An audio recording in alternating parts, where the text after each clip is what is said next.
அன்புள்ளம் கொண்ட அம்மன் ஆன்மீக நேர்களே வணக்கம். நான் உங்கள் அறிமுக ஜோதிடர் வெங்கடேஸ்வரன்.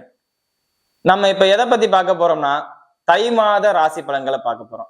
தை மாத ராசி பலன்கள்னா என்ன? அதாவது சித்திரையில இருந்து பங்குனி வரையும் சூரியன் ஒவ்வொரு ராசியில சஞ்சரிக்கும். அதுதான் 12 மாசம் 12 ராசி. இந்த மாசம் மகர ராசியில சூரியன் சஞ்சரிக்கிறார்னா பயணிக்கிறார். அதாவது மகர ராசியில் சூரியன் பயணிக்கும் நேரமே தை மாதம். இந்த மாசத்துல ஒவ்வொரு ராசிக்கும் ஒவ்வொரு மாதிரியான மனநிலைகளும் ஒவ்வொரு விதமான மாற்றங்களும் வரும். அந்த மாற்றங்கள் என்ன அப்படிங்கறதான் இப்ப நம்ம பார்க்க போறோம். அன்பார்ந்த மிதுன ராசி அன்பர்களே, உங்களுக்கு இந்த மாசம் தை மாசம் 11ஆம் தேதிக்கு அப்புறம் நினைச்ச காரியம் நடக்கும். என்னடா எடுத்தோடனே நினைச்ச காரியமே நடக்கும்ட்ட அப்படின்னு நினைக்கிறீங்களா? ஏன்னா தை மாசம் 11ஆம் தேதிக்கு அப்புறம் புதன் உங்க ராசிக்கு வரார். ஆனால் நினைச்ச காரியம்லாம் நடக்கும்னு நினைச்சுக்கிட்டு உங்களுக்கு மேல இருக்கிறவங்கள்ட்ட பகச்சிக்க கூடாது. ஏன்னா சூரியன் ராசிக்கு 8ஆம் இடத்தில் இருந்து பயணிக்கிறார்.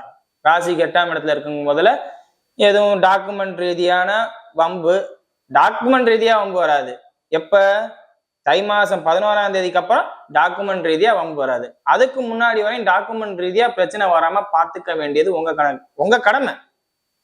அதுவும் இல்லாம நீங்க எல்லாம் பெரிய ஆள் டாக்குமெண்ட்ஸ்ல புத்திசாலி. இப்ப நான் பேசுறதே இவனுக்கு என்ன தெரியும் அப்படிங்கிற அளவுக்கு உள்ள புத்திசாலி. உங்களை எல்லாம் திருப்தியே படுத்த முடியாது.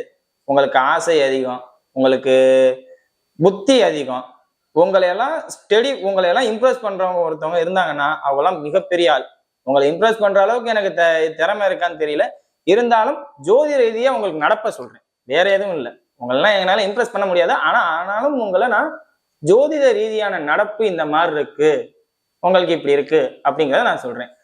திருமண வயதினராக இருந்தால் ஜனன ஜாதகத்துல திருமண வயதினர் கல்யாணத்துக்குரிய நேரம் இருந்தா தைரியமா தை மாசம் 11ஆம் தேதிக்கு முன், தை மாசம் 11ஆம் தேதிக்கு பின், முன்னு சொல்லிட்டேன், பின் தை மாசம் 11ஆம் தேதிக்கு பின் ஸ்டெப் எடுங்க.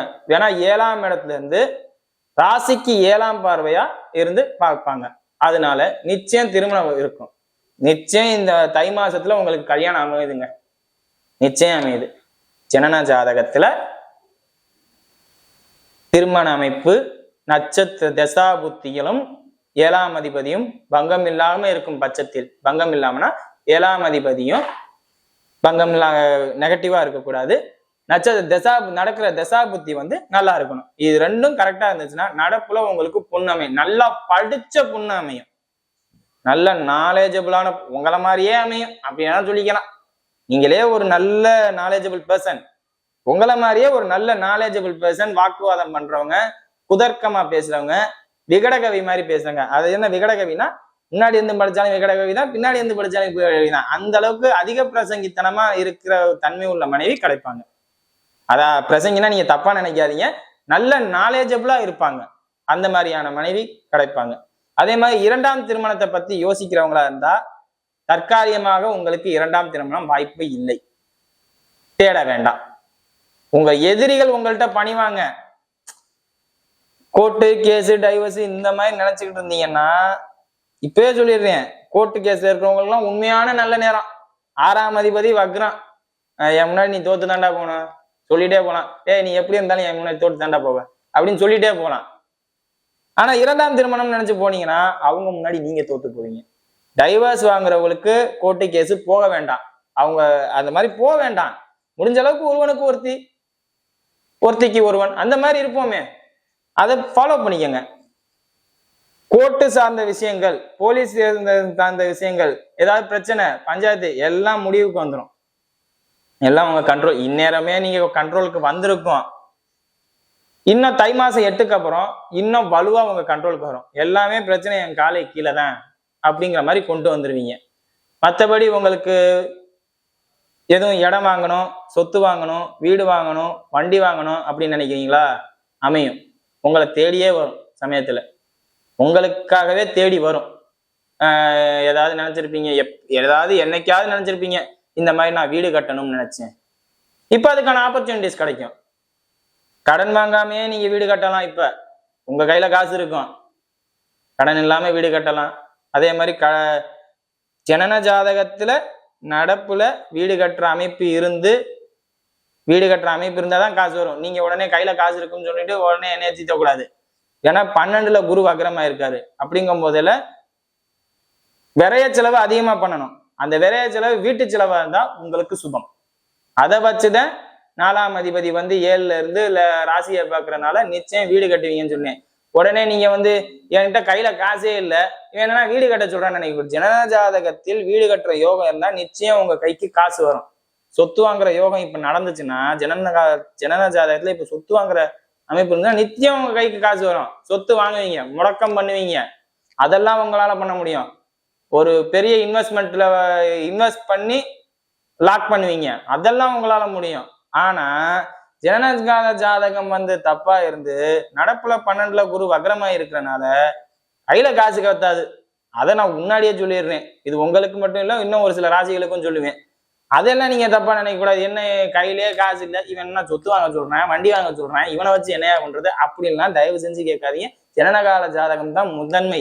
95% அதுதான் வேலை செய்யும். நான் சொல்றது 5%. இந்த 5%ங்கிறது என்ன, நம்ம கேட்டு போகும்போதுல தரமாட்டாங்க, திடீர்னு அவங்களே தேடி வருவா. இப்ப தேடி இந்தான்னு கொடுத்துட்டு போற நேரம். ஒரு வீடு கட்டுறதா இருந்தா ஒரு இன்ஜினியர் உங்களை தேடி எதுவும் வீடு வேலை பார்க்குற மாதிரி இருக்கா, இல்ல ஒரு சின்ன வேலையா இருந்தா ஒரு கொத்தனார் உங்களை கேட்பாரு. இதே வண்டி எதுவும் வேணுமா, கால் டாக்ஸி இருந்தா கால் டாக்ஸிக்காரங்க சார் வண்டி வேணுமா சார், வண்டி வேணுமா சார் நான் அடிக்கடி உங்கள்கிட்ட கேட்பாங்க. இல்லாட்டி யாராவது செகண்ட்ஸ்ல வண்டி கேட்டிருப்பீங்க, இப்போ உங்களுக்கு வண்டி தேடி வரும் செகண்ட்ஸா இருந்தா. அதே மாதிரி பிள்ளைகள் விஷயத்தில் கொஞ்சம் கவனம். என்னையா பிள்ளை விஷயத்தில் கவனங்கிற, 5ஆம் அதிபதி 9லயா இருக்கு. அப்ப பிள்ளைகளால யோகம் தானையா, பிள்ளைகளால யோகம் தான், எல்லா யோகமும் கிடைக்கும். ஆனா பிள்ளைகளுக்கு எப்படி இருக்கு, சனி பகவானோட சேர்ந்து இருக்கு. நட்பு கிரகமா இருந்தாலும் உடல் சோரம் ஏற்படும். உடல் சோரம்னா உடம்பு வீக் ஆகும், சிறு சிறு தொந்தரவுகள் ஏற்படும். ஏன், 8ஆம் அதிபதியா போனனால. உங்களுக்கு 8ஆம் அதிபதி, அவங்களுக்கு 4, 5 குடையவன். கொஞ்சம் மந்த நிலை ஏற்படும், உடல் வியாதி ஏற்படும். அது பெரிய அளவுல பாதிக்காது, அதெல்லாம் பிரச்சனை இல்லை. மற்றபடி உங்களுக்கு வேற என்ன, திருமணம் சார்ந்த அமைப்பு, மனைவி இப்போ உங்களுக்கு பிடிச்ச மாதிரி பேசுவாங்க, நீங்க என்ன ஆசைப்படுறீங்களோ அதை செய்வாங்க. அதே மாதிரி வெளிநாட்டு யோகம்ங்கிறது இப்போதைக்கு உங்களுக்கு கொஞ்சம் பத்தாம தான் இருக்கு. நான் இப்ப வெளிநாடு போவேனா அப்படின்னு கேட்கும் பட்சத்தில் என்னைய பொறுத்தவரையும் பத்தாம தான் இருக்கு. ஏன்னா வெளிநாட்டுக்கு தொடர்பான கிரகம், ஏன்னா புதன் மகரத்துக்கு பேச்சு அவர் பாத்தீங்களா, அந்த நேரத்துல வெளிநாடு சம்பந்தப்பட்ட வேலையை ஸ்டெப் எடுங்க, கிடைக்கும். ஆசி மாசத்துல புதன் மகரத்துக்கு பயிற்சி ஆவார், அப்ப ஸ்டெப் எடுங்க, உங்களுக்கு கிடைக்கும் வெளிநாட்டுக்கு. இப்போதைக்கு வெளிநாட்டுக்கு ஆட்களை தேடுங்க, நம்பிக்கையான ஆட்கள் கிடைப்பாங்க. இப்ப ஒரு ஏஜென்ட் மூலியமா போறீங்க, அந்த ஏஜென்ட் நம்பிக்கையான ஏஜென்ட்டை இப்ப நீங்க பிடிக்கலாம். வெளிநாட்டுக்கு நான் போறேன், இந்த நேரத்துல நான் ஸ்டெப் எடுக்கலாமான்னு கேட்டீங்கன்னா நம்பிக்கையான ஏஜென்ட்டை இப்ப பிடிப்பீங்க. ஆனா வெளியில கிளம்புறது அடுத்த மாசம் தான் கிளம்புவீங்க, அடுத்த மாசம் தான் வெளிநாடு. இந்த மாசம் வெளிநாடை பத்தி யோசிக்க வேண்டாம். மற்றபடி உங்களுக்கு வேற என்ன இருக்குன்னா, நட்சத்திர ரீதியான பலன்கள். நட்சத்திர ரீதியா மிருகசீரிஷ நட்சத்திர நண்பர்கள், நான் உங்கள்கிட்ட முன்னாடியே ரிஷபராசிக்கு சொன்னதே தான் சொல்ல போறேன். என்னடா ரிஷபராசியில சொன்னா அப்படியே இங்க காப்பி அடிச்சுன்னு சொன்னாங்க. முதல்ல உங்க வேகத்தை கட்டுப்படுத்தணும். வேகத்தை கட்டுப்படுத்தினீங்கன்னாவே உங்களுக்கு நல்லா இருக்கும். வார்த்தையில ரொம்ப கவனமா இருக்கணும். அவசரப்பட்டு பேசிட்டோமோ நினைக்கவே கூடாது. மிருகசீரிஷ நண்பர்களுக்கு அவசரப்பட்டு பேசிட்டோமோ, தப்பு பண்ணிட்டோமோ அப்படின்னு யோசிப்பீங்க. அதெல்லாம் பேசினதுக்கு அப்புறம் யோசிக்கிறதுக்கு முன்னாடி, பேசுறதுக்கு முன்னாடியே யோசிச்சிருங்க. பேசுறதுக்கு முன்னாடி யோசிச்சா பிரச்சனையே இல்லைங்க, எந்த பிரச்சனையும் இல்லைங்க மிருகசீரிஷத்துக்கு. பேசுறதுக்கு முன்னாடி மட்டும் நம்ம ஒரு விஷயத்த கண்ட்ரோல் பண்ணிட்டோம்னு வச்சுங்களேன். இப்ப நான் உங்கள்கிட்ட பேசிட்டு இருக்கேன், நான் பேசும்போது கவனமா பேசுனேன்னு வச்சுங்களேன், எனக்கு எந்த பிரச்சனையும் இல்லை. தப்பா பேசுறேன்னு வச்சுங்க, நீங்களே என்னை போன் அடிச்சு திட்டுவீங்க. ஏன் சமயத்துல கமெண்ட் கூட போதுவீங்க அசிங்கமா. அதெல்லாம் பண்ணாதீங்க, நல்லா இருப்பீங்க. கவனமாக இருங்க வார்த்தைகள்ல. வேற எதுவும் உங்களுக்கு பிரச்சனை இல்லை. வேற பிரச்சனைன்னு பார்த்தோம்னா, வண்டி வாகனம்ங்கிறதோட சிறு சிறு அறிமுகங்கள், புதுமுக அறிமுகங்கள், சிறு சிறு அறிமுகங்கள். புதுசா ஒருத்தர் நீங்க இவர் இன்னார் அப்படின்னு அறிமுகப்படுத்துறாங்கன்னா அவங்கள்ட்ட இருந்து எந்த பாதிப்பும் இல்லாம பார்த்துக்கோங்க. அது ஏன் அப்ப எந்த பாதிப்பும், 3ஆம் அதிபதி 8ல புது அறிமுகம், புது அறிமுகத்தால பாதிப்பு, வேற எதுவும் இல்லை. புதுசா அறிமுகமானவங்களால பாதிப்பு. திருமணமானவர்களாக இருந்தால் மனைவியிடம் சற்று கவனம், இல்ல மனைவியின் உடல்நிலையில் கவனம். என்னடா உங்களுக்கு நெகட்டிவா சொல்றேனே நினைக்காதீங்க. உங்க ராசி, உங்க நட்சத்திர அதிபதி பக்ரமானதுனாலதான் நெகட்டிவே. நம்ம நட்சத்திரம் நல்லா இருந்துச்சுன்னு வச்சுங்களேன், எந்த நெகட்டிவும் இல்லை. ஸ்ட்ராங்கா நம்ம நின்று பேசலாம், கிரிப்பா பேசலாம், என்னடான்னு கேட்கலாம், எவ்வளவு பிரச்சனை இருந்தாலும் என்னடான்னு கேட்கலாம். ஆனா இங்க நட்சத்திராதிபதி பக்ரம் பெற்றனால மனைவியிடம், மனைவியின் உடல்நிலையில் கவனம், மனைவியிடம் கவனம், மனைவியின் உடல்நிலை கவனம். இவங்க தான் சமயத்துல மனைவி கிட்ட சண்டை போட்டு டைவர்ஸ் வாங்குறவங்களா இருப்பாங்க. தயவு செஞ்சு இவங்களா இருந்தீங்கன்னா தற்காலிகமா பிரச்சனையை ஆஃப் பண்ணி போடுங்க, சமரசம் பேசுங்க, வெள்ளைக்கொடி காட்டுங்க. நான் வெள்ளைக்கொடி காட்டுறேன், வெள்ளை நடிங்க, வேற என்ன பண்ணி தொலைது. நான் யார்ட்டையும் உங்க ஒய்ஃப் கிட்ட நடிக்க சொல்றேன், நடிங்க, பிரச்சனை இல்லை, பாத்துக்கலாம்.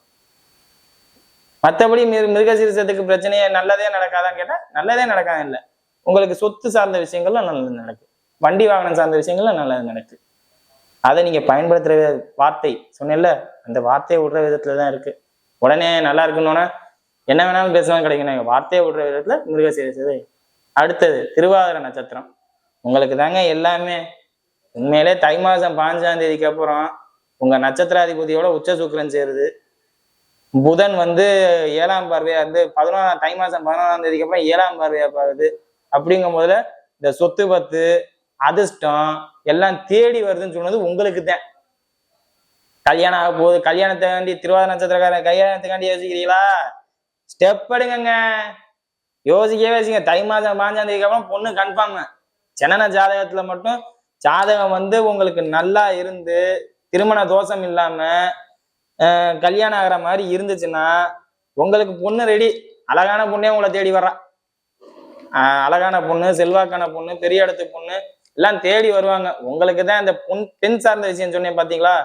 பெண் சார்ந்த விஷயம் பூரா உங்களுக்கு தான். அதே மாதிரி குழந்தை பாக்கியம் இல்லைன்னு சொல்லிட்டு இருந்தீங்க பாத்தீங்களா? உங்களுக்கு இப்ப குழந்தை பிறக்க போகுது, பெண் குழந்தையா கூட இருக்கலாம். என்னடா பெண் குழந்தையா இருக்குமேன்னு சொல்றானே நினைக்காதே. பெண் குழந்தை மகாலட்சுமி கலாச்சத்துல பிறக்க போகுது.